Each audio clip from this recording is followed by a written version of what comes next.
할렐루야. 예, 평안하셨죠? 예, 오늘 7번째 시간 마지막 나팔 소리, 이 마지막 나팔로 찾아뵙게 되어서 반갑고요.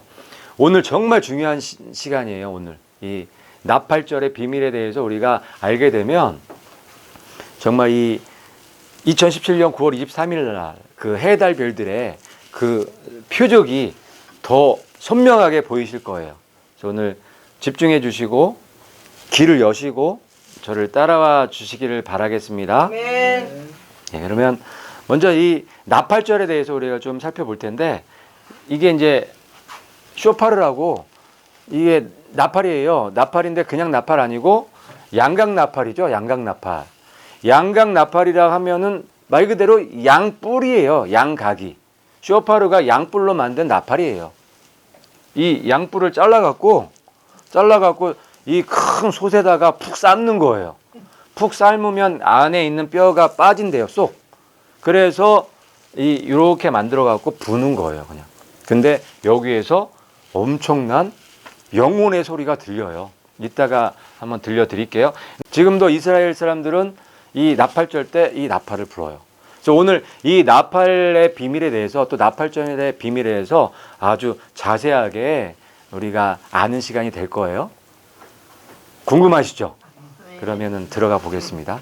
나팔절에는 굉장히 우리 연관되어 있는, 이 성경에 연관되어 있는 여러 가지 중요한 그런 특징들, 또 그런 이야기들이 많이 들어가 있는데, 첫 번째는 새해예요, 새해. 이 나팔절이 7월 1일이에요. 7월 1일 날 시작됐는데 새해예요. 신기하죠? 우리나라는 새해가 몇 월 달이에요? 1월 달이죠. 그런데 이스라엘에는 7월 1일이 새해예요. 우리가 구정이 있잖아요. 구정이 1월 1일이 아니죠. 뭐 1월 말이 될 수도 있고 2월 초도 될 수 있잖아요. 근데 그날이 1월 1일이라고 우리가 설날로 보내잖아요. 그것처럼 이스라엘은 7월 1일이 설날인 거예요. 그래서 로시 하샤냐라고 해서 새해로 이제 이 절기를 지키는 거예요. 굉장히 큰 명절이에요. 엄청나게 큰 절기죠. 그 다음에 두 번째로는 혼인잔치하고 연결되어 있는 이 절기예요. 이 나팔절이. 그러니까 예수님과의 그 혼인잔치, 하나님과의 그 혼인잔치와 연결되어 있는 절기가 나팔절이에요. 요거는 조금 이따 자세하도록 또 살펴보도록 하고요. 그 다음에는 대관식하고 연결이 되어 있어요. 대관식. 자, 왕이 즉위가 이제 카운트 될 때 언제부터 카운트가 돼요? 첫째 달부터 카운트가 되죠. 그래서 대관식하고 연결이 있는 거예요. 이게 민간력으로 이게 새해가 7월 1일이 시작하는 달이기 때문에 왕도 이때부터 카운트가 되는 거예요. 조금 이따 자세하게 알아볼 거예요. 그 다음에 열린문하고 또 연관이 있어요. 열린문. 왜냐하면 이 성전의 문이 이때 시대 때는, 구약 시대는 성전의 문이 매일 열려 있는 게 아니에요. 딱 2번 열려요. 언제? 안식일 날하고 첫째 날. 그러니까 안식일과 첫째 날만 열리는 거예요. 달의 첫째 날. 그런데 이 나팔절이 안식일이죠. 하나님의 절기는 다 안식일이에요. 그날은 일하면 안 돼요. 하나님의 절기는 다 안식일이에요. 그냥 7개의 절기가 다 안식일이에요. 그렇기 때문에 이 하나님의 절기 때는 성전문이 열려 있겠죠. 그래서 열린 문이고, 또 1일 날 문이 열린단 말이에요. 매달 1일 날은. 근데 나팔절이 며칠이에요? 1일이죠. 그래서 열려 있는 거예요. 하나님의 절기 중에서 1일이면서 안식일인 이 절기는 나팔절밖에 없어요. 그래서 이 나팔절을 열린문 절기라고도 해요. 그래서 이 열린문과 이 나팔절과 또 마지막 때에 이 휴거되는 사건과 이게 연결이 되어 있다는 거예요. 그 다음에 마지막으로 마지막 나팔이 불려지는 절기가 바로 나팔절이에요. 오늘의 핵심이죠. 이 마지막 나팔이 왜 나팔절에 불려지는지, 그거를 우리가 이해하게 되면 왜 9월 23일이 중요한지를 깨달을 수 있어요. 그거를 보는 게 오늘 핵심이에요. 오늘의 주제는 그거예요. 조금 이따 그거는 자세하게 하도록 하고, 먼저 그 전에 로시 하샤냐. 발음이 좀 어려워요. 로시 하샤냐. 새해예요, 새해. 우리나라로 따지면 구정이란 얘기예요. 로시 하샤냐. 새해가 새해가 열렸다 이거죠. 새 출발이라는 뜻이죠. 로시 하샤냐. 그래서 이날 이제 나팔을 불면서 새해가 열렸다는 것을 공포하는 그게 이제 로시 하샤냐예요. 근데 왜 7월 달이 새해인지 이걸 우리가 이해를 해야 돼요. 이스라엘의 문화를 이해해야지만 왜 7월 1일이 새해인지를 우리가 알 수가 있는 거예요. 그래서 왜 7월 달에 예수님이 태어나셨고 왜 예수님이 7월 달에 세례 침례를 받으실 수밖에 없는지 그런 것들을 우리가 이해할 수가 있는 거예요. 그래서 우리가 성경을 이해해 나갈 때 이런 이스라엘의 문화를 알게 되면 아주 성경이 쉽게 풀리죠. 이스라엘에는 건기와 우기가 있어요. 건기는 비가 안 오는 때죠.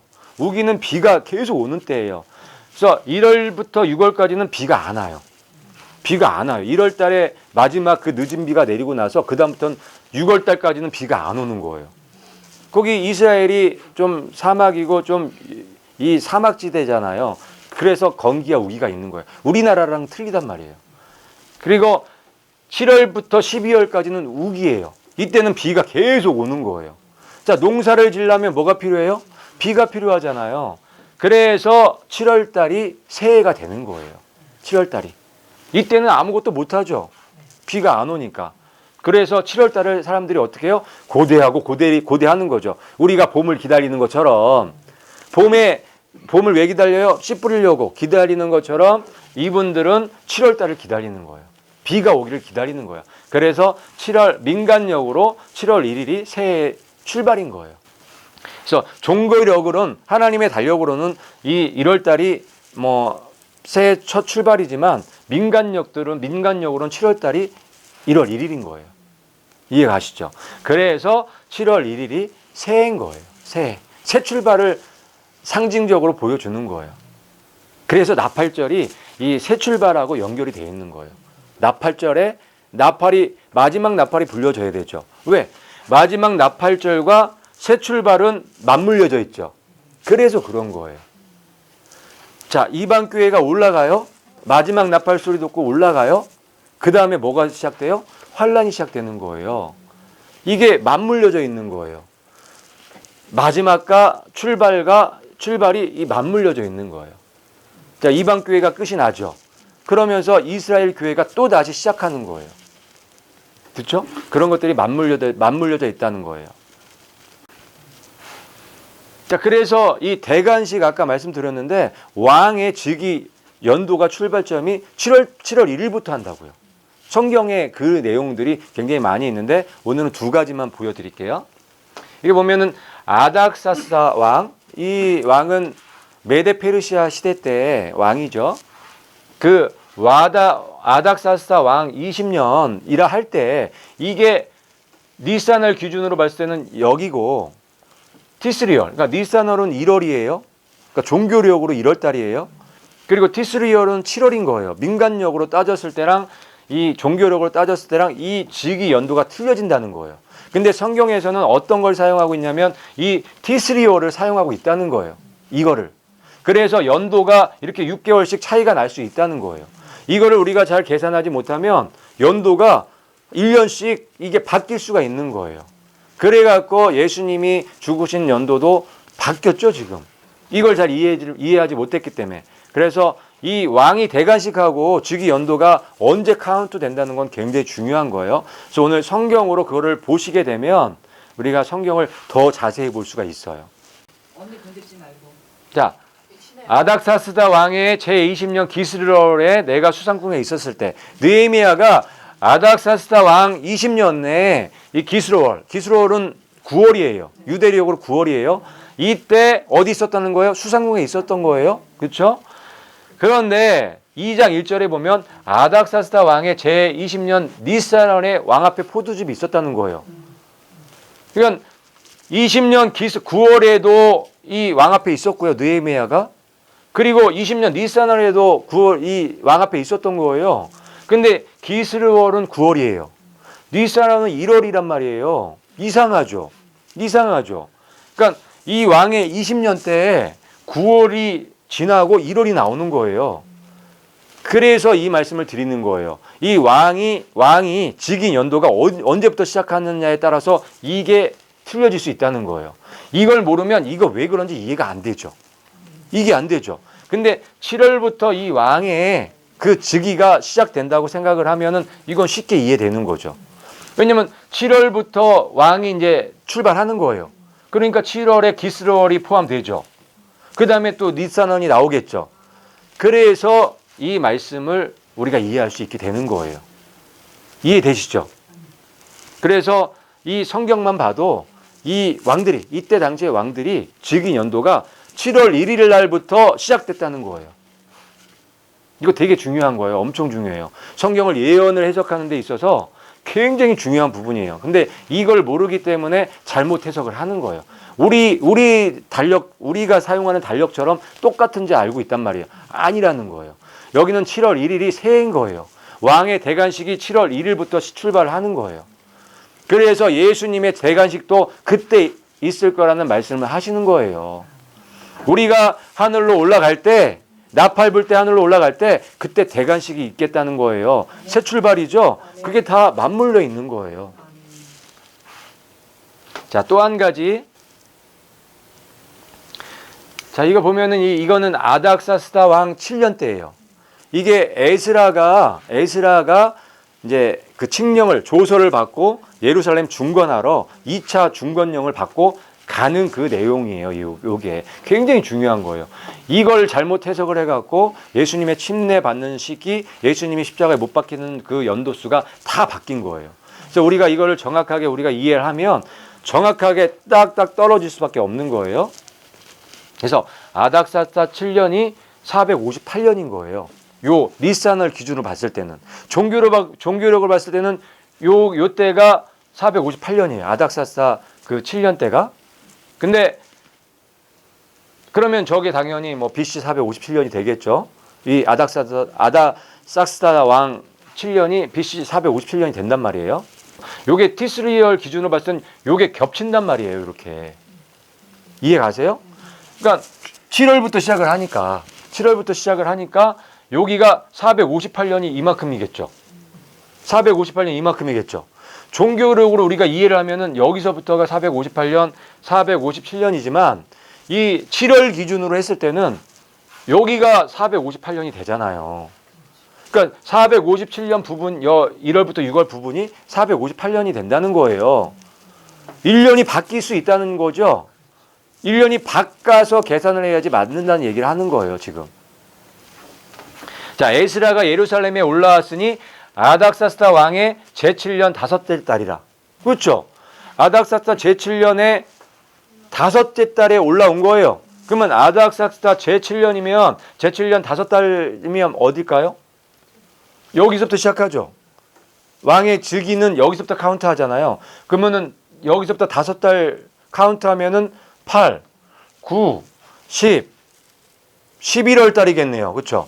8, 9, 10, 11월. 11월 달에 올라왔다는 거예요. 종교로고 따질 때 보면. 근데 아까도 봤지만 아닥사스다 제7년에 다섯째 달이라고 하면 그게 이제 연결되는 거 아까 보셨죠? 그렇기 때문에 아닥사스다 왕의 제7년 다섯째 달이라고 하면은 11월이 되는 거예요. 종교력으로는. 그렇죠? 그런 차이점이 있는 거예요. 첫째 달 초하루에 바벨론에서 길을 떠났고 다섯째 달 초하루에 예루살렘에 이르니라. 부연 설명해 주는 거잖아요. 그게 첫째 달이라는 거예요. 이게 7월 달이. 새해 출발이니까 왕의 즉위 연도로는 따지면은 7월이 첫째 달이죠. 그 얘기를 하는 거예요.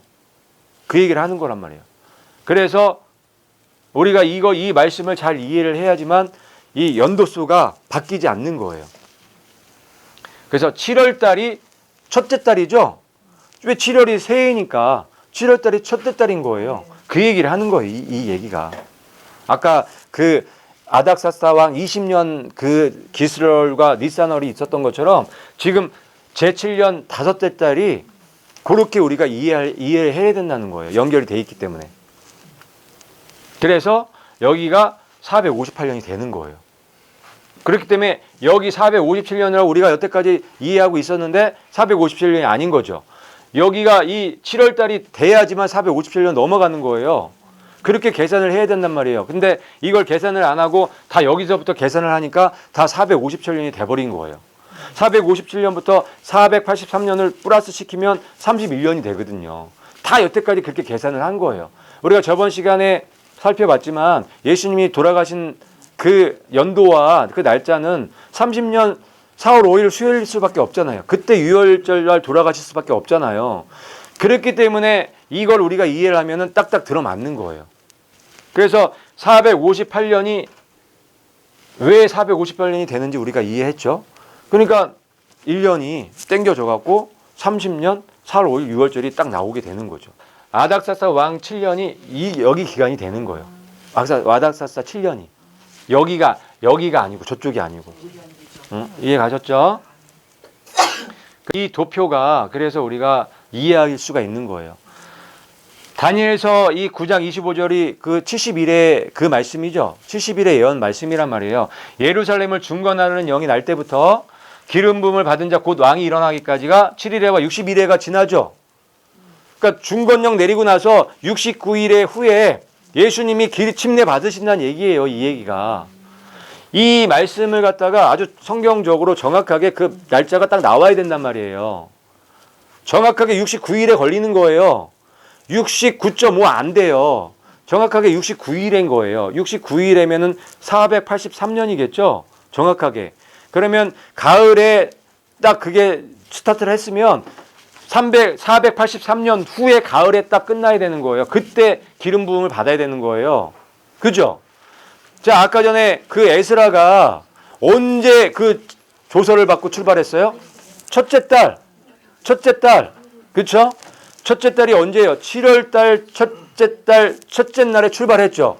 그때부터 카운트가 돼야 되는 거예요. 483년이 지난다는 거예요. 언제부터? 중건령이 내릴 때부터. 지금 좀 아까 보신 게 그 에스라의 중건령이에요. 그게 483년, 그때부터 483년이 걸려서 예수님이 침례를 받으신다는 거예요. 좀 아까 보신 것처럼 아닥사사 왕 7년, 그게 몇 년이었어요? BC 458년이었단 말이에요. BC 458년부터 정확하게 483년을 거슬러 올라가 보면 딱 예수님의 침례 받으신 날짜가 나오겠죠.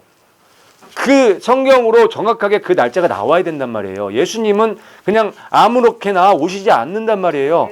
예수님의 절기에, 하나님의 절기에 오시게 돼 있단 말이에요. 하나님 절기에 오시고 하나님 절기에 죽으시기로 창세전에 이미 작정돼 있단 말이에요. 그걸 우리가 바꿀 수 없죠.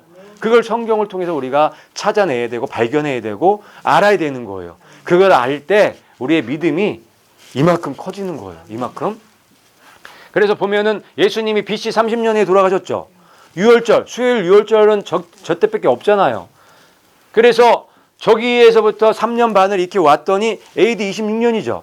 정확하게 3년 반이 올라면은 여기가 봄, 유월절이 봄이잖아요. 절기로. 그럼 3년 반 뒤로 가면은 7월이죠. AD 26년 가을에 침례 받으실 수밖에 없단 말이에요. 근데 이 AD 26년에서 483년을 뒤로 가야죠. 왜? 69일에가 지난다고 했으니까. 그러니까 우리가 여기서부터 가는 게 아니라 우리가 알고 있는 데부터 뒤로 가면은 더 정확하게 나온단 말이에요. 성경이 더 정확하게 풀려버려요. 성경을 그렇게 볼 수 있는 눈이 필요해요. 제가 첫 시간에도 말씀드렸지만 성경은 66권이 완전히 완성된 거죠. 완성된 채로 우리한테 주신 거예요. 미래가 처음부터 끝까지 다 완성된 채로 우리한테 왔잖아요. 그러니까 우리가 끝에서 볼 수 있는 그 관점이 필요한 거예요. 여기서 우리가 맨날 보려고 하니까 힘든 거예요. 하지만 우리가 다 이루어진 거를 그 뒤 시점에서 본다면 성경은 굉장히 쉬워진단 말이에요. 이것도 똑같은 거예요. 그런 관점에서 우리가 이 예언을 풀어나가면 정확하게 알 수가 있는 거예요. 정확한 거는 예수님이 30년 6월절에 4월 5일 날 수요일 날 6월절에 죽으셨다는 건 정확하죠. 거기에서 3년 반을 오니까 AD 26년 가을이 될 수밖에 없죠. 정확하게 3년 반이에요. 예수님은 정확하게 3년 반 공생에 사셨어요. 정확하게. 3년 아니에요. 2년 반도 아니에요. 정확하게 3년 반을 살 수밖에 없어요. 그래서 마지막 7년 반이 3년 반인 거예요. 3년 반 환란, 대환란 기간이 있는 거예요. 그래서 AD 26년에서 이쪽으로 넘어오면 483년을 거슬러 오면은 여기가 되는 거예요. BC 458년 7월이죠. 정확해요. 여기가 7월이면 저기도 7월이어야죠. 69일에 정확하게 지난 다음에 기름 부음 받으니까, 침례 받으니까, 메시아가 나타나니까, 그러니까 여기가 7월이면 저기도 7월이 돼야 되는 거예요. 아까 전에 보면 이게 483년의 기간이죠. 아까 전에 에스라가 칙령을 언제 받아요? 첫째 달. 이 아삭사스다 7년의 첫째 달이면 7월이죠. 7월이잖아요. 그러니까 정확하게 이 기간이 딱딱딱 맞아 떨어지죠. 이거 가지고로도 예수님의 생일을 우리가 알 수가 있어요. 왜? 예수님의 생일은 여기에서 30년을 돌아가면 되니까. 예수님 정확하게 30년을 채우시고 침례 받으셨거든요. 그게 이 제사장의 법에 따라서 30년이 딱 채워져야지만 제사장이 될 수 있거든요. 예수님은 합법적으로 모든 것들을 하신단 말이에요. 그래서 이거는 굉장히 중요해요. 이거를 몰라갖고 예언 해석을 잘못해갖고 계산을 잘못하는 분들이 굉장히 많거든요. 그래 놓고선 또 우겨요. 이게 맞다고. 다시 한번 연구하셔야 돼요. 다시 공부하시고 제 말이 맞나 틀리나 연구를 하셔야 돼요. 저도 그 전에는 여러분들이 알고 있었던 잘못 해석했던 그거를 맞다고 생각했어요. 하지만 다시 연구를 해보니까 이게 맞아요. 이게 맞아요. 그래야지 딱딱딱딱 떨어지는 거예요. 그래서 이때부터 480년 후에 예수님 침례 받으셨고 정확하게 3년 반 후에 십자가에 6월절에 십자가에 죽으신 거예요.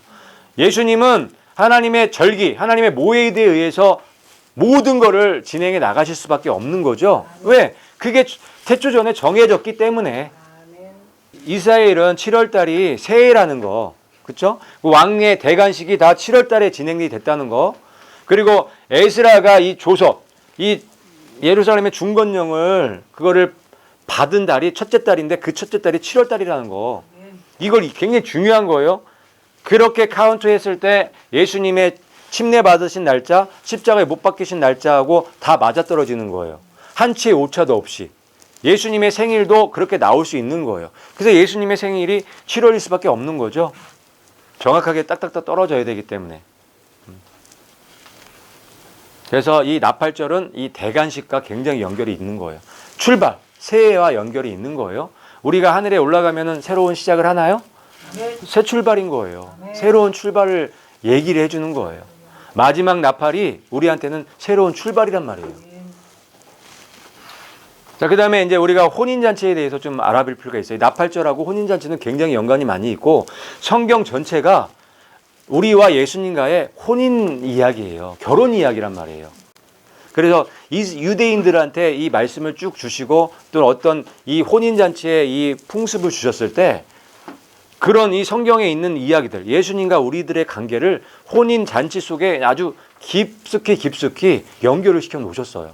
그 중에 오늘은 예수님이 신랑이 오시는 날, 그거에 대해서만 우리가 좀 살펴볼 거예요.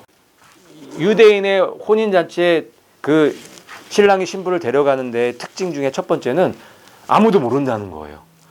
그 날짜를 모르는 거야. 신부 데려오는 날짜를 아무도 모른다는 거예요. 비밀이야, 비밀. 아버지만 아는 거예요. 그래서 예수님께서 이 말씀을 하신 거예요. 신랑이 오는 시점은 아버지만 안다. 그래서 마태복음에 이 말씀을 하신 거예요. 그날과 그때는 아무도 모르나니 하늘의 천사들도 아들도 모르고 오직 아버지만 아시느니라.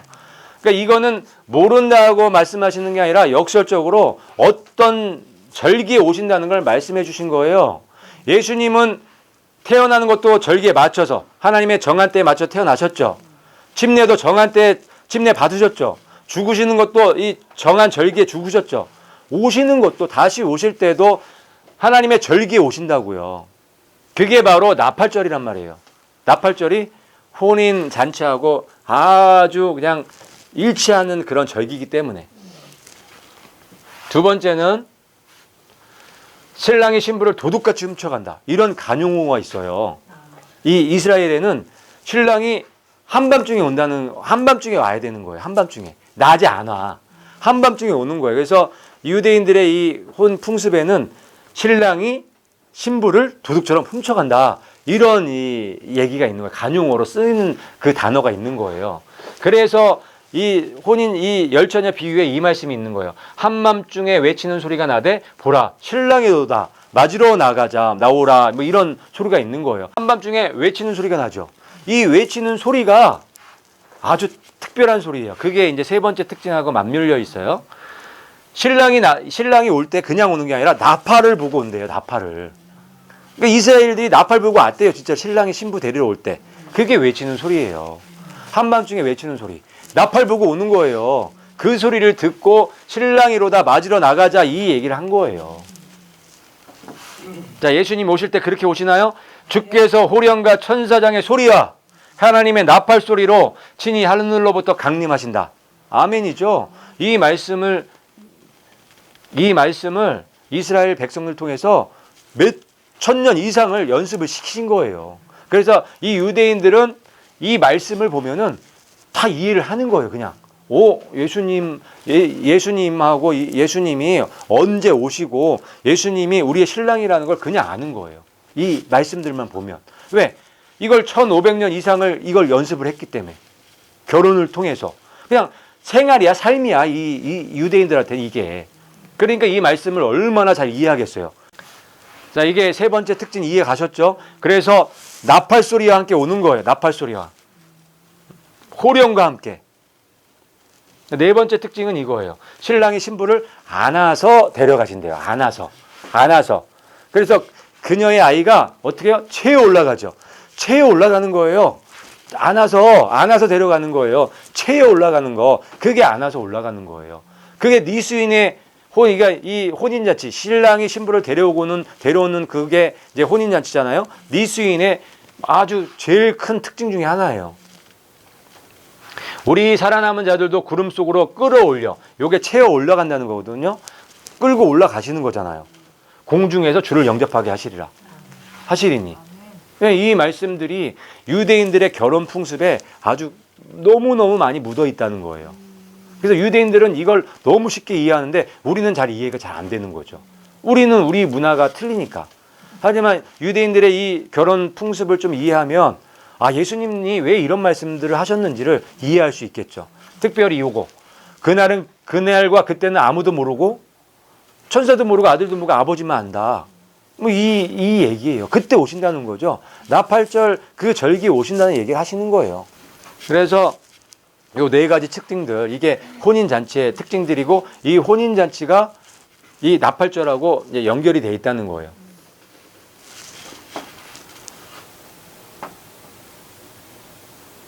그래서 여기 이제 니수인, 이게 이제 혼인잔치예요. 신랑이 신부를 데려오는 날이 혼인잔치 하는 거죠. 그렇게 온다고요.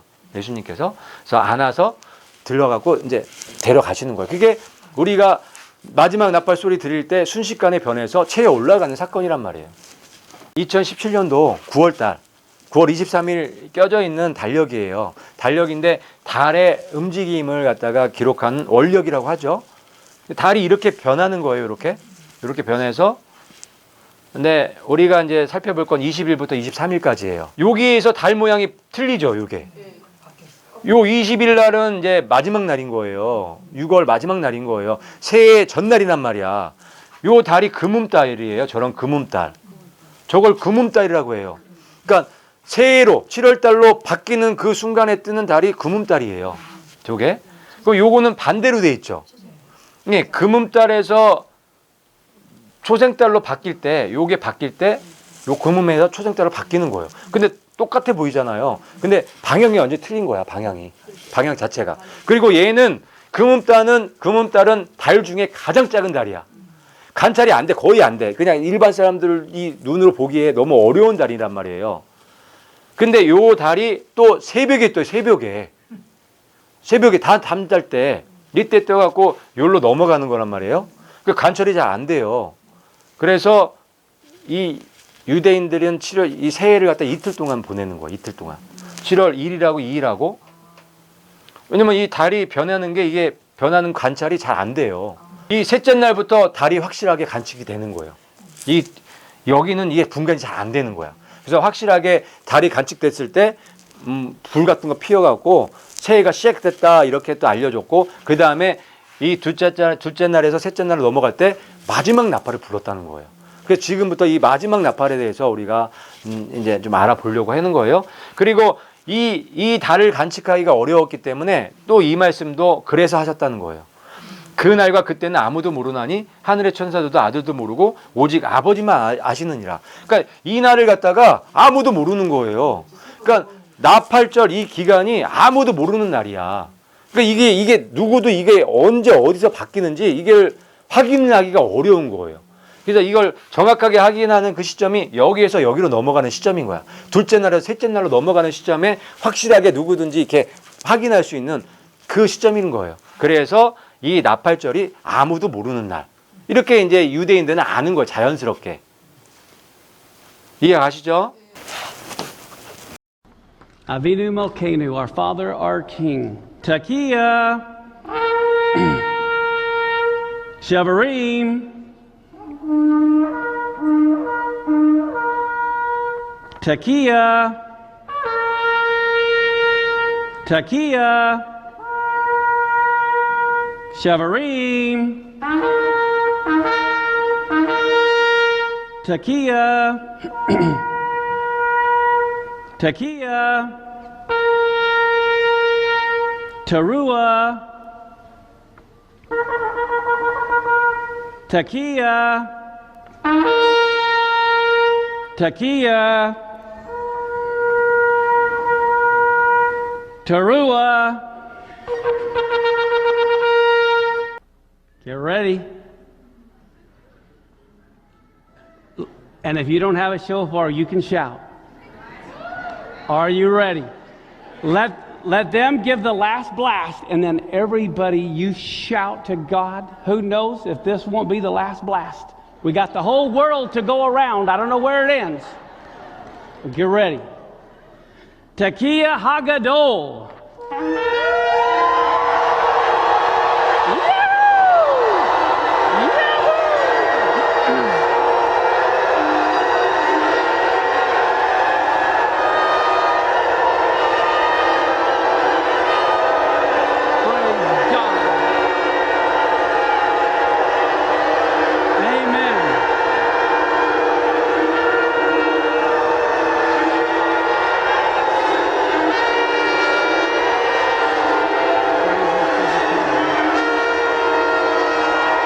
지금 보신 것처럼 이 유대인들 이 메시아닉 주죠. 지금도 나팔절 때면은 이 행사를 하는 거예요.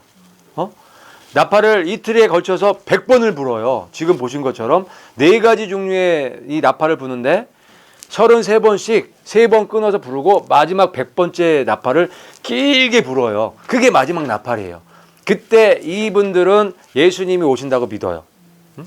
지금도 그래서 저렇게 매년 나팔절마다 저 행사를 하는 거예요.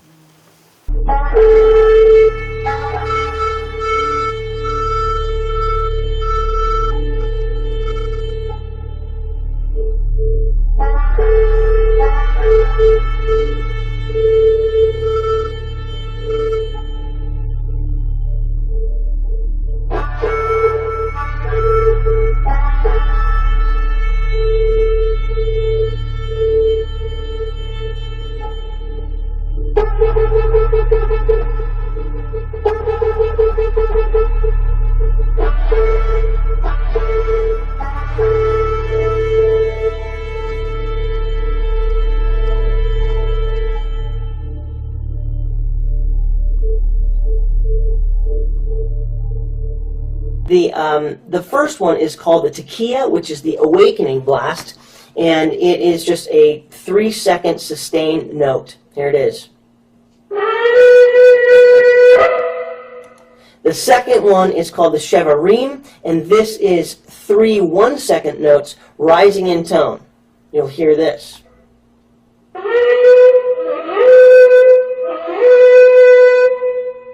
The next is called the Teruah, and it's 9 broken blasts. It goes 1, 2, 3, 4, 5, 6, 7, 8, 9.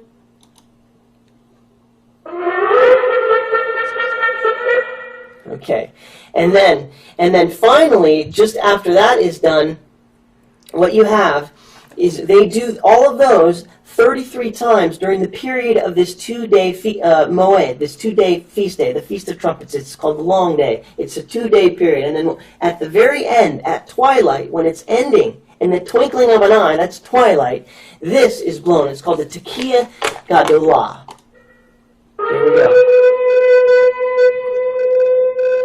What you're listening to right now is the last trump. This is what we will hear when the rapture happens. This is also exactly what happened in Exodus 19:19, and when when the voice of the trumpet sounded long and waxed louder and louder, Moses spake, and God answered him by voice, and the Lord came down, and Moses went up. 이 나팔이 어떻게 불려지는지 아셨죠? 이틀에 걸쳐서 33번씩 3번에 나눠서 99번을 불고 마지막에 100번째 나팔, 길게 울려 퍼지는 나팔이 그게 마지막 나팔이에요. 그때 우리가 순식간에 호련이 변하는 거예요. 부활하는 거죠. 휴거 사건이 있는 거예요. 그게 나팔절에 일어난다고요. 그렇게 하나님께서 디자인해 놓으신 거예요. 그러니 9월 23일이 굉장히 중요한 날이죠. 9월 23일이 이 나팔절의 셋째 날이에요. 셋째 날. 이따가 달력으로 좀 보여드릴게요. 그거는. 자, 그리고 이 구약의 모세를 통해서 또 하나님께서 강림하시는, 마지막에 강림하실 걸 갖다가 모세를 통해서 또 그림으로 먼저 보여주셨어요. 그래서 모세가 시내산에서 하나님을 만났을 때 그 내용과 마지막 때에 우리가 이 올라가는 이 사건하고 너무 닮아 있어요. 그래서 그것을 한번 좀 설명해 드리는, 그러려면 시내산이 어디에 있는지부터 우리가 좀 알아야 돼요. 시내산이 여기 있는 줄 알았어요. 홍해를 여기를 갈라갖고 여기로 와갖고 여기가 시내산인 줄 알았는데 여기가 아니에요. 여기가 아니고 이쪽을 지나쳐갖고 여기 홍해를 건넌 거예요. 여기를. 그래서 여기 미디안 땅에 있는 시내산이 그 모세가 그 십계명을 받은 곳이에요. 저희가. 그리고 이 미디안 강야가 모세가 40년 동안 도망쳐갖고 생활했던 데 있죠. 거기가 저기예요. 그러니까 이 미디안 땅을 굉장히 아주 잘 알았겠죠. 40년 동안 살았으니까. 이 모세의 뭐예요? 홈그라운드죠. 홈그라운드. 그래서 여기가 시내산이 아니라 저희가 시내산이에요. 흔적들도 굉장히 많아요. 저쪽 신화산에 가면은 이렇게 불탄 자국이 있어요. 산 꼭대기에. 여기는 시내산은 다 돌산이에요. 돌산. 근데 저 꼭대기에 불탄 자국 있죠. 이때 하나님의 이 강림하셨을 때 불이 탔다고 이제 그런 얘기가 있어요. 그리고 이 바위는 모세가 이 지팡이 쳤을 때 물이 막 쏟아져 나왔던 그 바위고, 여기 보면 이제 소들 그림 있게 많이 있죠. 우상 섬겨갖고 막 했던데 거기라고 해요. 이렇게 흔적들이 많아요. 저쪽에. 그래서 신해산, 우리가 알고 있는 신해산은 이쪽이 아니고 저쪽이라는 거. 신해산이 이렇게 생겼어요. 신해산이 우리가 아는 것보다 훨씬 더 높아요. 2290m. 2290m면은 산라산보다 더 높죠? 엄청난 돌산이란 말이에요. 근데 이 모세가 여기를 갖다가 몇 번 올라갈게요? 무려 8번. 그 짧은 기간에 8번이나 올라갔어요. 어떻게 그렇게 철인같이 저기를 갖다가 날마다 올라갈 수 있었을까? 여기를 너무 잘 알고 있었기 때문에. 여기서 40년 동안 양을 쳤죠? 그러니까 얼마나 자주 여기를 왔다 갔다 했겠어요. 여기 아마 모세가 손바닥 보듯이 훤히 알고 있었을 거예요. 그래서 하나님께서 이쪽으로 인도하신 거예요. 이스라엘 민족을 이쪽으로. 다 계획하신 거죠. 그래서 모세 시내산 8차 등정을 우리가 알면은 이 마지막에 하나님께서 우리한테 이게 내려오실 때 그 그림을 그리실 수가 있으실 거예요. 그래서 이렇게 8번에 걸쳐서 올라가게 돼요. 3월 1일. 그러니까 출애굽하고 나서 애굽에서 나오고 나서 45일 만에 시내산에 도착을 해요. 그때가 3월 1일이에요. 그러니까 하나님 달력으로 3월 1일 날 시내산에 도착을 해요. 그래서 2일 날 2차 등정을 하고 3일 날 3차, 3월 6일 날 4차, 3월 7일 날 5차, 3월 8일 날 6차, 4월 18일 날 7차, 5월 30일 날 마지막 8차 등정을 하는 거예요. 아주 며칠 사이에 얼마 불과 이 가까운 사이에 이렇게 많이 올라가는 거예요. 저 높은 산을. 이때 모세가 몇 살이에요? 80살이에요. 80살. 나이도 그렇게 젊지는 않은 날이잖아. 아이 나는 나이인데도 저렇게 올라가셨어요. 처음에 올라갔을 때 언약 체결 제의를 받으셨고, 셋째 날 강림 약속을 두 번째 올라갔을 때 받으셨고요. 셋째 날에 강림하셨고, 셋째 날에 강림하신 거예요. 요게 핵심이에요. 하나님께서 모세를 만나려고 몇째 날 강림하셨다고요? 셋째 날. 그 다음에 넷째 날, 네 번째 올라갈 때 십계명을 받으셨어요. 십계명. 근데 이때 십계명은 돌판해 주신 게 아니라 그냥 십계명을 쭉 주신 거예요. 그 받아 썩은 거죠, 그냥. 근데 돌판으로 주신 거는 6차 때 올라갔을 때 주시는 거예요. 그래서 5차 때 올라가셨을 때 언약 체결 기념 식사를 하게 되고, 6차에 올라갈 때 40일 금식을 들어가는 거예요. 40일 금식을 하면서 십계명을 받아서 내려오는 거예요. 40일 금식하고 십계명을 받고 내려왔더니 어떤 일이 일어났어요? 밑에 우상 숭배하고 난리가 났죠. 소 만들고. 그래서 그 십계명을 깨게 된 거잖아요. 그래서 또 올라가죠. 그래서 7차로 또 올라가는 거예요. 이때는 금식을 못하죠. 40일 금식하고 내려왔으니까 보호식 해야 되잖아요. 그래서 40일 동안 보호식도 하고 중보기도차 올라간 거예요. 이때 하나님께서 제안을 하시죠. 나 쟤네들하고 이제 못하겠다. 쟤네들 다 멸망시키고 너랑 다시 시작할래 이렇게 말씀하시니까 모세가 중보기도 하시는 거예요. 하나님 안 된다고.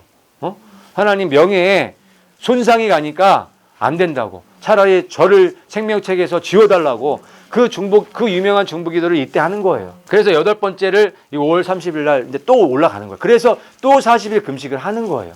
저게 이제 마지막 40일 금식이죠. 그때 올라가서 십계명 받고 내려온 날이 7월 10일 날 내려오는 거예요. 7월 10일이 대속죄일이죠. 대속죄일, 예수님 재림하시는 날이에요. 지상 재림. 그때 이 모세도 십계명을 가지고 내려온단 말이에요. 일치가 돼요.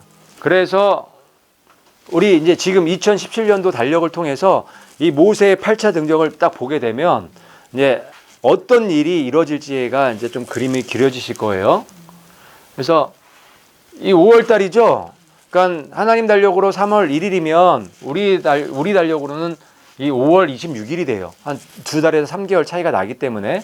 그래서 1차 언약 체결 제의를 받은 게 우리 5월 26일이에요. 올해로 따지면 2017년을 따지면 이때 26일이고 시반 1일이죠. 3월 1일이 시반 1일이죠. 그 다음에 바로 다음 날 이것도 또 올라가는 거예요. 바로 다음 날 올라가서 셋째 날에 강림하겠다는 그 약속을 받는 거예요. 셋째 날에. 이 셋째 날에 강림하시겠다는 그 약속이 굉장히 중요해요. 엄청 중요한 거예요. 그리고 요 셋째 날에 강림을 하시는 거예요. 3월 3일 날. 네 번째는 이때 올라가죠. 3월 6일 날. 우리 달력으로는 5월 31일이에요. 지금 2017년도 달력으로 보면. 그리고 5차는 다섯 번째는 6월 달에 올라가죠. 우리 달력으로는 6월 1일. 하나님 달력으로는 3월 7일 날 올라가는 거예요. 여기에서 이제 십계명을 받았죠. 네 번째 올라갔을 때. 그래서 그 언약 체결 그 기념 식사를 하는 거예요. 그전에는 장로들이 못 올라갔어요. 그 산에. 모세만 올라갈 수 있었는데 언약 체결하고 나서 이 장로들 70일 장로들하고 같이 올라간 거예요. 그 다음에 여섯 번째로 올라갈 때 이때 40일 작정 기도를 금식 기도를 하는 거죠. 그게 이제 6월 2일 우리 달력으로는 하나님 달력으로 3월 8일 날 올라가서 40일 금식 기도 들어가는 거예요. 이때 모든 율법 거의 대부분의 율법을 다 받고 십계명을 받아서 내려오는 거예요. 근데 내려왔더니 우상 숭배하고 난리가 났죠. 그래서 십계명을 깨게 되는 일이 일어나는 거예요. 그래서 또 올라가는 거예요. 아니면 안 올라가도 되는데 우리가 그렇게 불순종하면 또 올라가야 되는 거예요. 또 고생을 그만큼 하는 거죠. 그래서 7차로 4월 18일 날 올라가요. 그래서 2차 40일 중보 기도가 이제 올라가는 거예요. 40일 동안 기도하는 시간을 갖게 되는 거예요. 4월 18일 날. 그리고 8월 달. 그러니까 우리나라 달력으로 8월 달이죠. 2017년. 이때 마지막으로 올라가게 되는 거예요. 8차로. 그래서 40일 금식 기도를 하게 되고 이날이 이제 하나님 달력으로는 5월 30일이 되는 거예요. 이때부터 40일이 걸리는 거예요, 정확하게. 40일 후가 7월 10일이 되는 거죠. 7월 10일. 여기가 되는 거예요, 여기요. 여기서부터 정확하게 40일이 걸리는 거예요. 근데 7월 10일이 무슨 날이라고요? 대속제일. 예수님 재림하시는 날이에요. 셋째 날을 예비하게 하라. 셋째 날에 주가 온 백성의 눈앞에서 시내산 위로 내려오리라. 이 말씀을 하신 거요. 요날 이 말씀을 하신 거란 말이에요. 셋째 날을 예비하라고 말씀하시는 거예요. 셋째 날에 주가 백성의 눈앞에서 강림하신다는 말씀을 하시는 거거든요. 그 셋째 날이 여기죠. 7월 1일, 7월 2일, 7월 3일이죠. 9월 23일이 셋째 날이라고요. 9월 23일이. 이 날이 나팔절이잖아요. 새해 시작하는 날이잖아요. 우리 달력으로는 9월 21일이에요. 그게 첫째 날이에요. 둘째 날이 22일이에요. 셋째 날이 9월 23일이라고요. 마지막 나팔이 23일, 이틀째에서 3일째로 넘어가는 그 순간에 불려진단 말이에요. 마지막 나팔 소리도 셋째 날에 울려 퍼지는 건 똑같은 거예요. 근데 하나님께서 셋째 날을 예비하라고 지금 말씀하고 계신다는 거예요. 그 셋째 날에 강림하신다는 얘기를 하고 계시는 거예요. 그리고 참 재미있는 게 여기 23일부터 여기 7월 10일까지 며칠 걸려요? 일주일 걸려요. 여기서부터 하면 일주일이 안 걸리죠. 셋째 날부터 계산을 해야지 7일이 걸리는 거예요.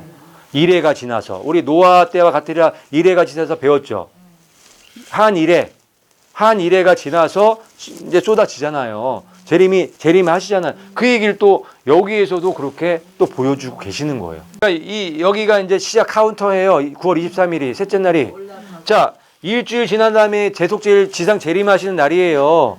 한 일에 7년이죠. 그걸 여기서 보여주고 있는 거예요. 만약에 7월 1일이라면 첫째 날이라면 적용이 안 돼요. 둘째 날도 안 돼요. 셋째 날만 되는 거란 말이에요. 이걸 보여주시려고 의도적으로 이렇게 셋째 날에 강림하신다는 말씀을 하셨고 셋째 날에 마지막 나팔이 불려지게끔 이 디자인을 해놓으신 거예요. 하나님이 참 사랑이시죠. 우리를 이렇게 사랑하세요. 이렇게 정말 여러 가지로 우리가 믿고 준비할 수 있도록 이렇게 장치를 해놓으셨다는 거예요. 놀라우신 하나님, 정말 전능하신 하나님, 이 하나님을 우리가 어떻게 안 믿고 우리가 준비를 어떻게 안 할 수가 있겠어요. 그래서 마지막 나팔, 이 나팔절이 그래서 중요한 거예요. 요거 이해 가시죠? 이거 되게 중요한 개념이에요, 요게. 그래서 이 모세의 이 시내산 사건, 하나님을 만난 사건이 그렇게 중요한 거예요. 날짜가 딱딱딱 맞죠? 하나님은 산수가 너무 정확하신 분이에요. 1.1획도 틀림이 없단 말이에요. 그걸 우리가 이렇게 보고 있고 우리가 준비할 수 있게끔 이제 만들어 놓으신 거예요. 준비해야죠. 깨어나야죠. 시내산이 온통 연기로 자욱하니 이는 주께서 불 가운데서 그 위로 내려오셨기 때문이다. 시내산의 셋째 날에 내려오신 거예요. 근데 내려오셨을 때 어떻게 내려오시냐면 나팔 소리가 오랫동안 나며 마지막 나팔 소리가 길지요. 그 마지막 나팔 소리를 얘기하시는 거예요. 점점 더 커질 때 모세가 말한즉 하나님이 음성으로 응답하시더라. 나팔 소리가 크게 울려 퍼지면서 하나님께서 모세한테 말씀하시죠. 이리로 올라오라 해요. 이리로 올라오라 해요. 여기서 하나님께서 뭐라고 말씀하셨겠어요? 모세한테 이리로 올라오라고 말씀하셨겠죠. 마지막 나팔 소리가 그 소리라고요. 자, 여호와께서 시내산 곧 그 산 꼭대기에 강림하시고 모세를 그리로 부르시니 모세가 올라가매. 맞죠? 그 나팔 소리가 울려 퍼지면서 하나님께서 음성으로 응답하시잖아요. 이리로 올라오라. 모세가 부르니까 올라오라고 부르시잖아요. 그 마지막 나팔 소리가 이리로 올라오라는 소리란 말이에요. 우리가 변하는 소리죠. 우리가 부활되는 소리죠. 휴거되는 소리란 말이에요. 그 소리가. 주께서 호령과 천사장의 음성과 하나님의 나팔 소리와 함께 친히 하늘로부터 내려오시니. 이렇게 내려오신다고요. 이렇게 친히 시내산에 그 내려오신 것처럼 이제 그 하늘 보좌에서 내려오시는 거예요. 이 공중에. 친히. 어떻게? 호령과 천사장의 음성으로. 나팔 소리와 함께. 하나님의 나팔 소리와 함께. 이리로 올라오라는 그 소리와 함께 오신다는 거예요. 우리가 구름들 속으로 채어 올라가 공중에서 주를 만나는 거예요. 공중 구름 타고 오시죠? 나팔 소리로 마지막 나팔 소리가 울려날 때 이리로 올라오라 하면 우리가 채 올라가는 거예요. 그 소리 듣고 올라가는 거예요. 그게 마지막 나팔 소리라고요. 그게. 그녀의 아이가 채에 올라가 하나님께 이르고 그녀의 왕자에 이르더라. 그녀의 아이 9월 23일 날 그 표적 한 해달배들의 표적 가운데 그 태어난 그 아이가 채에 올라가죠. 이 사건이랑 동일한 사건이에요. 부활의 사건이란 말이에요. 그게 9월 23일 셋째 날에 이루어진다고요. 그래서 이 나팔절에 울려 퍼지는 100번의 그 나팔 소리가 네 가지로 있어요. 이 나팔의 또 의미를 알게 되면 또 우리가 굉장히 은혜가 돼요. 첫 번째 나팔은 떼끼야예요. 떼끼야는 왕이 오신다는 뜻이에요. 우리의 왕이 오시는 거예요. 예수님이 우리의 왕이신가요? 떼끼야 부를 때 왕이 오신다고요. 이거 나팔 소리 한번 들어보세요. 이거예요. 3초 동안 이렇게 불려지는 게 떼끼야. 왕이 오신다. 다시 한번 들어봐요. 나팔 소리 너무 좋죠. 왕이 오신다는 소리예요. 기억해 놓으세요. 그 다음에 두 번째 나팔 소리가 샤바림이에요. 샤바림. 회개하라요. 회개하라. 짧게 3번 이렇게 불려지는 게 샤바림이에요. 회개하라. 왜요? 회개하지 않은 사람들은 못 올라가죠. 세상을 깨끗하게 정리한 사람들만 올라갈 수 있는 거예요. 회개하라. 샤바림. 그 다음에 세 번째 나팔 소리는 때루아. 깨어나라예요. 깨어나라. 아주 짧게 9번에 걸쳐서 딴딴딴딴딴딴딴 이렇게 불려지는 거예요. 때루아. 깨어나라. 깨어나라. 이 깨어나라는 소리예요. 누가 깨어나야 돼요? 누가? 잠자는 사람. 무덤 속에 잠자는 영혼들. 그 영혼들 깨어나라는 소리겠죠, 이게. 왜냐면 이거는 이제 나팔절 때 울려 퍼지는 소리니까 깨어나라. 때루아. 그리고 여기서 주무시는 분들도 깨어나라. 깨어나라. 네. 다시 한번 때루아. 이게 제일 재밌어요. 저는 이 소리가 제일 재밌는 것 같아요. 깨어나라. 그 다음에 마지막 나팔 소리가 이 네 번째 나팔 소리가 떼끼야 하가돌라. 떼끼야 하가돌라요. 그래서 떼끼야 하가돌라 하면 이 100번째 나팔이 불려지는 거예요. 둘째 날에서 셋째 날로 바뀌는 그 순간에 그 찰나에 불려지면서 우리가 순식간에 바뀌는 거예요. 이 마지막 나팔 소리의 뜻이 아주 기가 막혀요. 이게 이리로 올라오라는 뜻이에요. 떼끼야 하가돌라가 이리로 올라오는 뜻이에요. 하나님께서 좀 믿어달라고 이렇게 절기들을 통해서 이렇게 디자인을 해 놓으신 거란 말이에요. 이거 나팔 소리 길게 울려 퍼지는 나팔 소리. 그러니까 최고로 불 수 있을 때까지 울려 퍼지는 나팔 소리. 나팔 소리가 점점 커지죠. 점점 커지죠. 그러면서 이리로 올라오는 소리가 들리죠. 모세가 올라가죠. 그 소리예요. 이게 마지막 나팔 소리예요. 이게 9월 23일 날 둘째 날에서 셋째 날로 넘어가는 그 순간에 울려 퍼진다고요. 그 이리로 올라오는 음성, 그 음성을 우리가 듣고 우리가 올라가는 거예요. 그때 올라가는 거예요. 여기 보면 이루에 하늘에 열린 문이 있는데 처음에 내게 말하던 나팔 소리 같은 그 음성이 이르되 이리로 올라오라. 여기에 그 나팔절에 관련된 단어들이 많이 나오죠. 열린 문, 나팔절이 열리면 절기인가요? 참 교회 시대가 끝났단 말이에요. 일곱 교회 시대가 끝나고 하늘의 성전의 문이 열리고 나팔 소리가 나고 올라가는 거죠. 지금 교회가 지금 휴거되고 있는 모습을 지금 얘기하고 있는 거라고요, 이게. 그런데 또 어떻게 또 올라갔냐면 2절에 보면 즉시로. 우리가 즉시 변하나요? 그 마지막 나팔 소리가 날 때 즉시 변하나요? 그거를 말씀하고 계시는 거예요. 어디로 올라가요? 보좌로 올라가죠. 그 아이가 채에 올라가고 어디에 가요? 보좌에 올라가죠. 그 얘기하고 있는 거예요. 그 보좌에 누가 계세요? 예수님이 계시잖아요. 지금 이 교회 시대가 끝나고 요한이 교회 대표로 지금 올라가는 휴거의 경험을 지금 보여주고 계시는 거예요. 두 절을 통해서. 열린 문, 나팔 소리 이리로 올라오라. 즉시로 변하고 보좌 앞에 가 있는 교회의 모습을 상징적으로 보여주고 있는 이 말씀이란 말이에요.